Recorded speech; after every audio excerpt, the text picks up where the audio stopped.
Ladies and gentlemen, I come to my conclusion. So what is happening now? We have the people somewhere in mid-July. We have the president of the commission, then we have the college of commissioners over summer will be put together. Then we will have somewhere in the autumn a vote, hearings and the vote on the commission. So somewhere at the end of the year we have the new commission. So how do we come now to the new political directions? Again, I remind you of the two documents, strategic agenda and the political guidelines of the new president of the commission, which are currently being drafted. They both are, of course, influencing each other. Member states have agreed this. This document has to be negotiated with the European Parliament, but the Commission President needs to bring these two together because she needs at the end to propose legislation that finds a majority both in the European Parliament and in the Council of Ministers, so she needs to pay attention to both. So what do we see in these documents? They are still in the making. The document of the Member States is ready.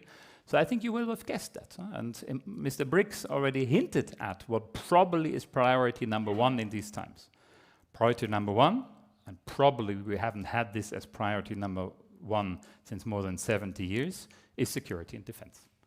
Security and defense, logically.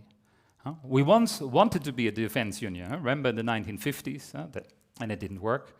Now, I think the European Union is really working together. You will see a lot of strong words in the strategic agenda on that. Of course, there's a sentence for Austria and neutral countries that you don't have to participate in that, but I think the rest of the European Union will work together with NATO and make sure that our collective defense is organized in a better way, that we can, if necessary, defend countries in our who are threatened by attacks, whether cyber attacks or in their borders, and that we can also create a European defense industry because we don't have that at the moment because we have 27 defense industries, and therefore we are building, each of us, our tanks and guns in our own corner, and none of them really works. This is the reason why we should do this better together, because we spend money on it and we can spend this money better. The second big term is competitiveness.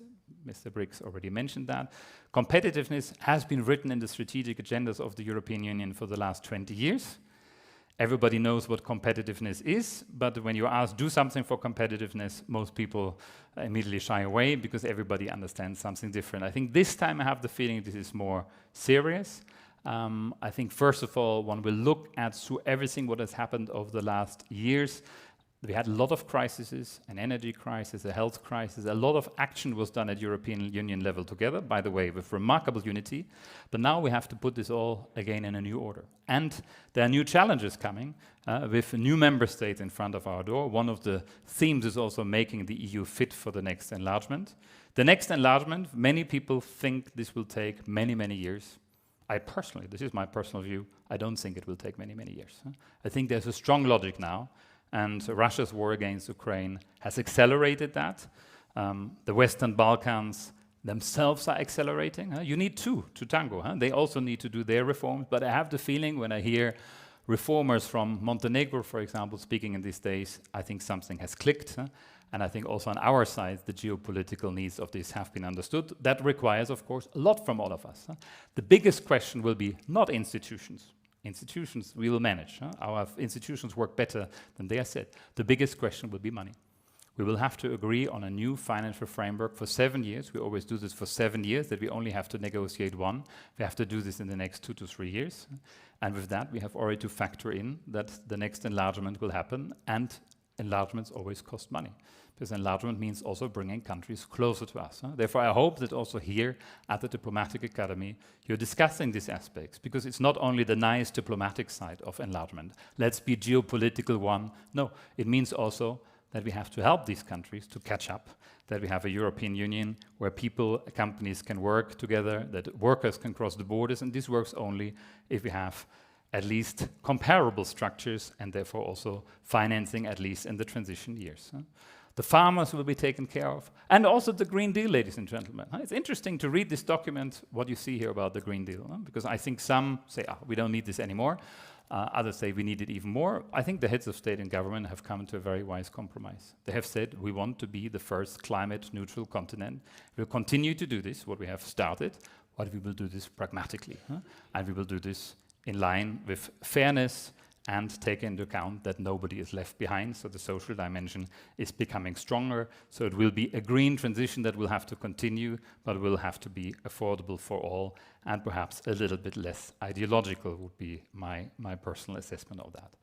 Ladies and gentlemen, that's the situation, and of course behind that we cannot wait, because this is the world outside us. I don't think we have to be afraid, ladies and gentlemen.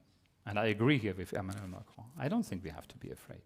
We lived through 5 years of Donald Trump, and we managed. For some reason, this brought us closer together.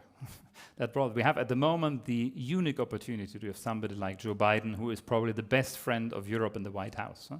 But perhaps we rely a little bit too much on it. I think for Europe it's time to grow up, and perhaps we need, I hope not, but perhaps we need some external shaking of our own laziness, because we Europeans have become quite comfortable over the last decades. We are the richest continent in the world, the richest continent in the world.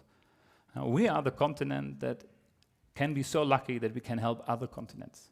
We have our problems, certainly, but it's worth living on our continent. I show you that as a last slide. Just put together when you compare Europe to China, Russia, and the United States.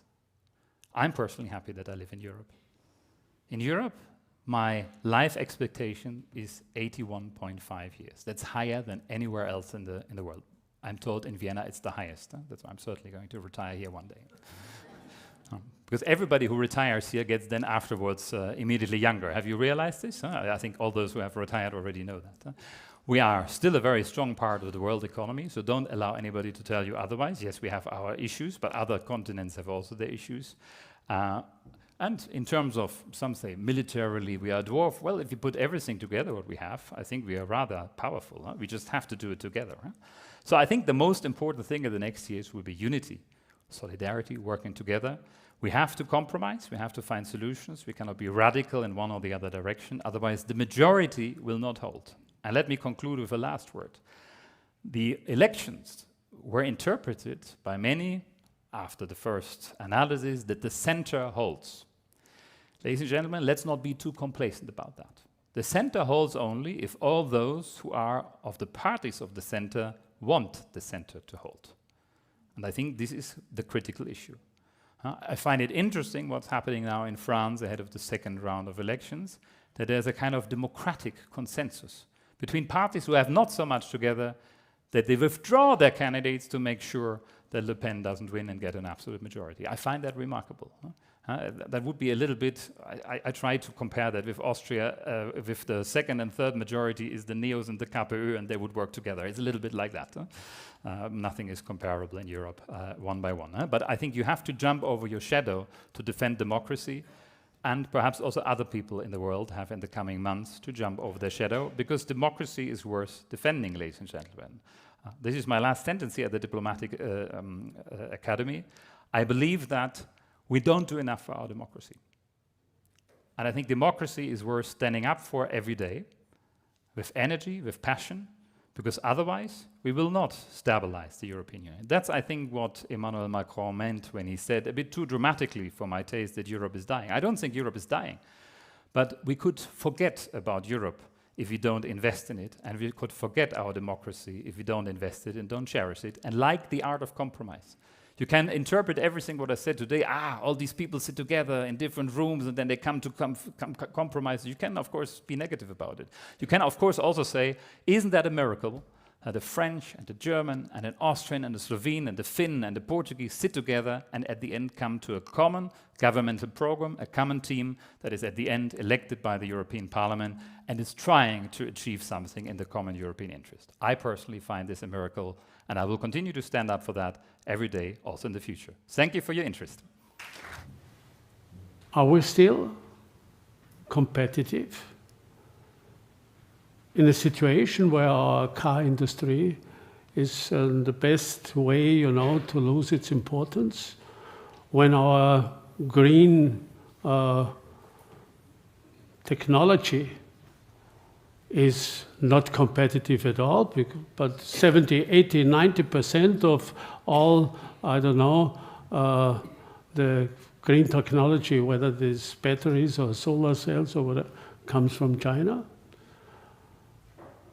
Where do we stand now, and where will you stand in a few years? This is the first question, and afterwards I will ask another one. Please, maybe you can say us a few words. Yes. Thank you, Mr. Fasam. I think this is a key question that we all are reflecting on. Huh? Of course, we are a continent where it's worth living on, but we have to make sure that it stays like that. Huh? I would say the doomsdayers are a bit exaggerating, because this is also part of us Europeans. Huh? Have you ever discussed at the European Forum Alpbach, 2 Europeans, 2 Americans? You know the difference? When we speak about the future, the 2 Americans say, the future is bright, we are the best. The 2 Europeans say, we're in decline, it's the end of Europe. Is this really the case? Do you really have, at the moment, the impression that you prefer to live in America than in Europe? Do you think your health is better protected there than in Vienna? Do you think democracy is more stable in the US? I'm not sure about that. I hope it is more stable, but I'm not sure about that. Competitiveness. Here I sometimes have the impression, with all criticism, and we need to be critical, we have a tendency of self-flagellation. And if you allow me, because I have prepared that, because I knew that this question would come. You didn't tell me, but I knew it would come, because it always comes. It always comes. So, here, this I want to show you. This everybody of you knows. I can go everywhere in Austria. Every industry representative tells me this. Look here, this is Europe. This is our GDP compared to the United States of America. It's going down. We are losing. You all believe that, true? You all believe we are losing. We are. My God, we Europeans are the disaster. Huh? Basis of this is an article in the Financial Times, which with a whole page wrote this, and says the EU economy is 65% of the size of the US economy. That's down from 91% in 2013. So we have lost more than 30% in the last years. This is, you all believe that, huh? Immediately. Catastrophe, this is what we're telling you, outside the deindustrialization of Europe.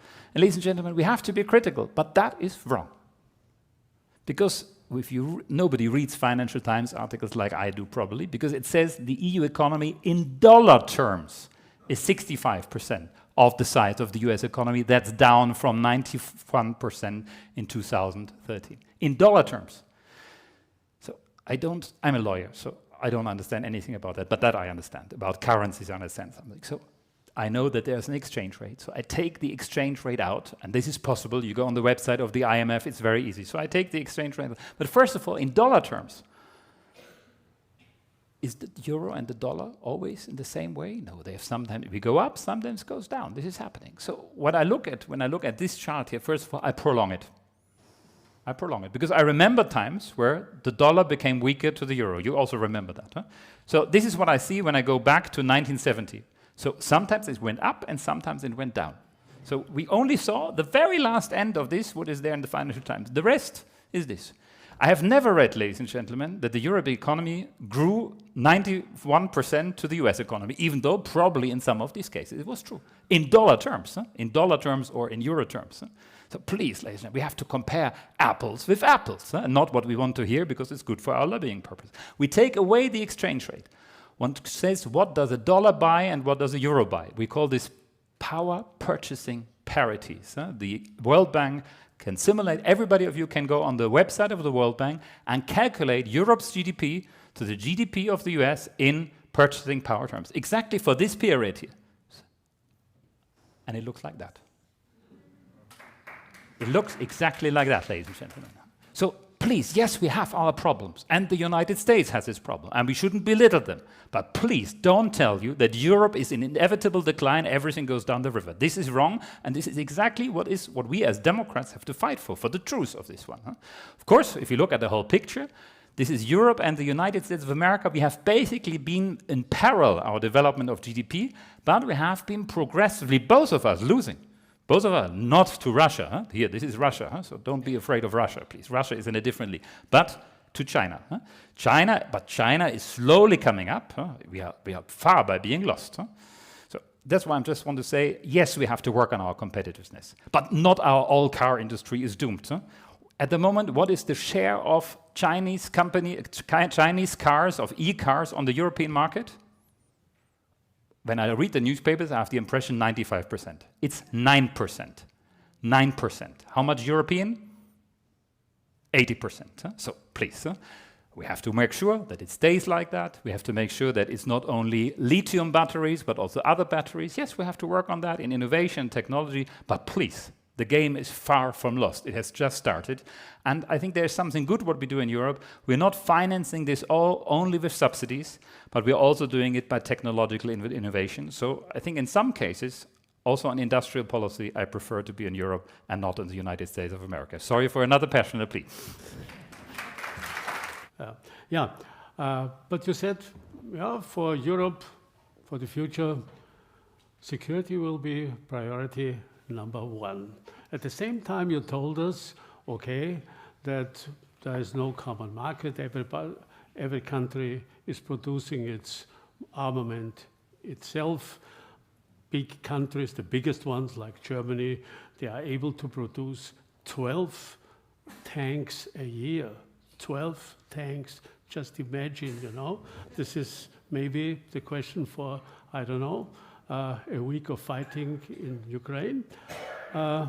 Okay, and I mean, if you look to the development of the last years, where's the progress? Where will be the future?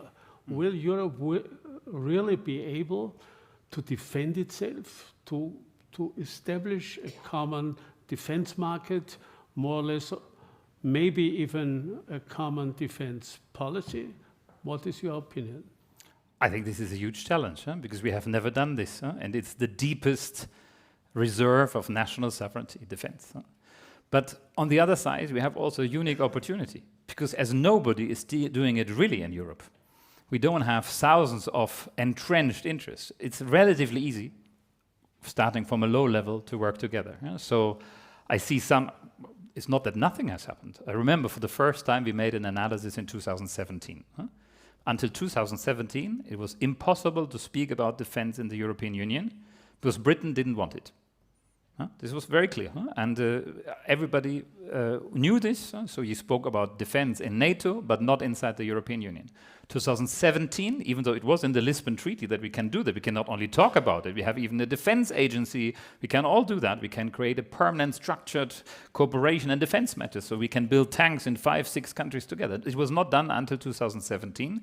2017, very close to here in Bratislava, 27 heads of state and government met for the first time without Britain, even though Britain was still in the Union, but they said, well, they want to leave us, so we have to sit together now and discuss what we do. And one of the first things was to work together on defense. They created together 27 countries. Austria is, by the way, part of it, the so-called Permanent Structured Cooperation on Defense Matters. We are building together today helicopters, we're building together flying laboratories in medical field, in the military medical field, and so on. It's the beginning. We spent together in 2017 less than 10% of defense spending together with one or more other member states. So 90% inside the country. Today, we are at 20%, so we have doubled it, and we want to go to 30%. So there is something happening, but it's slow. Every military expert, and there's some here in the room, will tell you to change a military production line.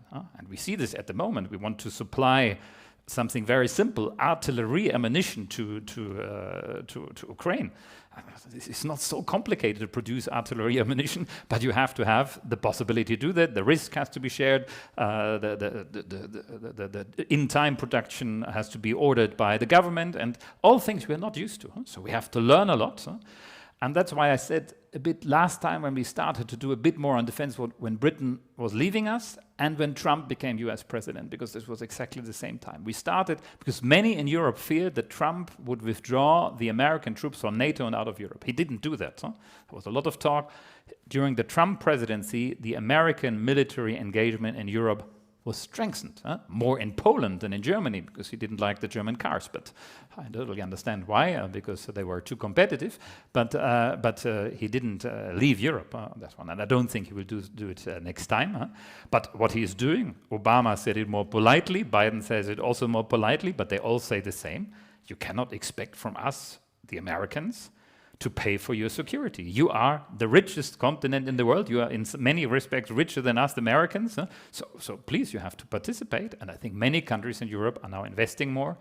The question is not only the amount of money that we spend, also how to do this efficiently. And to get a French and a German defense company to work together, you know this from your own experience, is worthy of a Peace Nobel Prize. But we are working on it. Okay. Yeah, and my last question, you talked about the new commission, and my question is, if we look at Europe's situation as a global actor, now we know, okay, Russia is an actor, China is an actor, India is a coming actor, there are so many other actors, of course, America. And Emil Brix and I, we had the opportunity to have a meeting together with the new High Representative of EU just a few weeks ago, when nobody knew that she should become it, or almost nobody knew. Okay, highly intelligent, very strong lady, no question about that. But at the other hand, if I ask myself, what will be her influence? If I look at the international landscape, I do not compare foreign minister with the Russian foreign or the American foreign minister, but Turkish politics is more or less present all over the Middle East and Northern Africa and so on. If I look to other countries, even in South America, whether this is Brazil or maybe now also Argentine, okay, something is going on over there, and you have the impression that they influence the world. Where's Europe, and where will Europe stand in maybe 3 or 4 or 5 years? Again, it depends a lot on us. I think if we just sit there and say it's all terrible and nothing works and we are the worst in the world, then we will not convince the rest of the world that we can achieve something. If you look, however, for example, what's happening in the United Nations in New York, who is coordinating there the key position on international security matters? It's the European Union. And the European Union, with our own delegation, with 27 member states, and including also all our neighboring accession countries, more and more signing up to our statement. So I think over the last months and years, notably on everything that concerns Russia, Ukraine, we were rather influential on that one. I think we are not influential in terms of sending tanks somewhere. That's not what Europe does. We don't have that. We are hardly able to defend ourselves, even though perhaps a bit better than sometimes the pessimist thinks. But we are a force of diplomacy. We're also a force of trade. I'm saying that, and I have said it a number of times already here in the diplomatic academy. I know this is controversial in Austria, but if you want to be influential in the world, you have to work on trade. Our strongest effect that we have in Asia is our trade agreement that we have together with Japan, the biggest trade agreement of the world. Nobody speaks about it. Everybody speaks about Mercosur, which is only 1/20th of that. But and by the way, it would be very important if you want in South America to be more influential. But again, then we have to overcome our comfort zone and work with the instruments that we have. The European Union will never be the one who walks around like the sheriff in the world. That's, I think, we have many of our countries have done this too long in their history, and it's good that we have learned from that we now go for the force of diplomacy. But also our diplomacy has to be backed up. It has to be backed up by a strong currency. I think the euro is today a much stronger currency than it was before, by a strong trade position, because at the end of the day, the world is, Donald Trump says it very brutally, but there is one element of truth, and it is transactional. You only work with the European Union not because we have very nice statements that we issue in the United Nations, but because there is something that you can have from the European Union, for example, a good trade relationship. And we can have something from that because it creates us friends in the world, it creates us partners in the world, and it creates us partnerships in the world. How often have I heard here at the Diplomatic Academy, we have to do more with Africa? I wonder how many are ready to really work together with Africa on a great free trade deal with the African Union, as it is as requested from us since a long time, but also make the compromises necessary for that on agriculture. So I think we cannot do this. This is why I'm saying don't separate, please, diplomacy and enlargement from the hard issues. Because it is so nice to speak about we want to be nice to everybody in the world, we want to be friends with everybody, we want to be influential, but you have to bring something to the table. And in particular for Africa, we should do much more, but that also requires from our side to make compromises and to understand that they have interests, and they have as many interests as our farmers in Tyrol and in other parts of Europe. It's difficult and it requires political leadership. And that's why, again, I come back to democracy. Democracy doesn't live from people who run after populists, but who show the way and therefore make the populists wonder in which direction they have wrongly turned. On the Commission staff or senior staff, there is no impact of the top jobs decisions. And I think we in the Commission also defend that. It's the European Union civil service must not be politically appointed. Cabinets, yes, but not the civil service. Of course, this is not always easy because there are interests, and the Commission and its president needs to defend the quality of the Commission service. But like in every administration, if you allow somebody else to put people there, then they are not your people anymore, and then they will not work as hard and well as and loyally as you would like them to do. So you would do the Commission a disservice if you would not do that. If you would, you can take some people from the outside, but not because this or that government wants that. What we try to do is that have in the Commission civil service a representative nature compared to the demography of the European Union. So we note if there are not enough Austrians in the Commission anymore, or enough Germans, or enough Luxembourgers, which, however, has also to do with the fact that it's not so easy to convince an Austrian diplomat or civil servant to come to Brussels and to do all the work there and to give up Vienna, which I totally, of course, understand. On enlargement, I think, yes, you are a bit too pessimistic, in my view, but that doesn't surprise you. I think if it was a mission impossible enlargement, then I wonder why the 27 heads of state or government really write so much about this in the strategic agenda, what they haven't done for the last 20 years. Why they put so much emphasis. I think we all have understood that strategically this is a must. Strategically, however, it means also for this region, notably the Western Balkans, to decide. And I think people are very clear, notably with the country you mentioned so prominently, you have to decide. The European Union is, forgive me the comparison, is like marriage. You have to stop flirting at that moment in time when you enter it.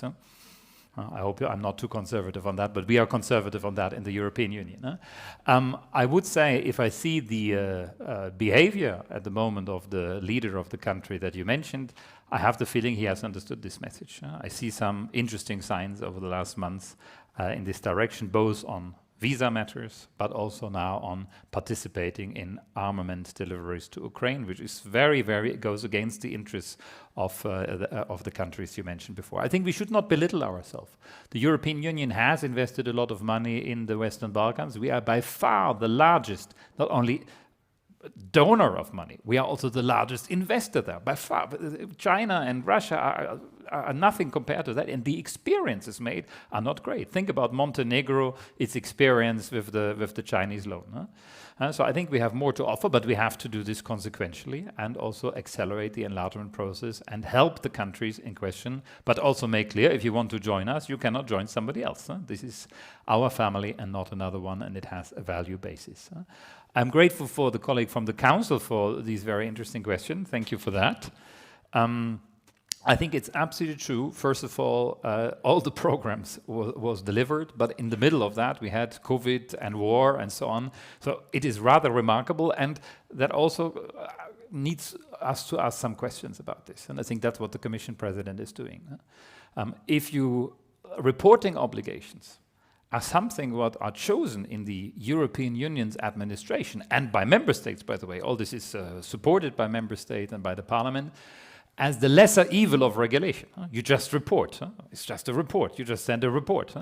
But of course, if you add and add and add reporting, it becomes as burdensome as the regulatory burden itself. And I think here we have to go through all that, because notably for companies who are listed on the stock exchange and for SMEs on the other side, they have several at the same time which are not necessarily coordinated. I personally believe that this is one of the structural reasons or the effect of this executive vice president situation that the European Council brought us to in 2019, because you had in the Commission several bosses who implemented without the need to coordinate. I think it is very important, Ursula von der Leyen has said that in her speeches, that we coordinate this better. And perhaps this time we get an executive vice president for better regulation.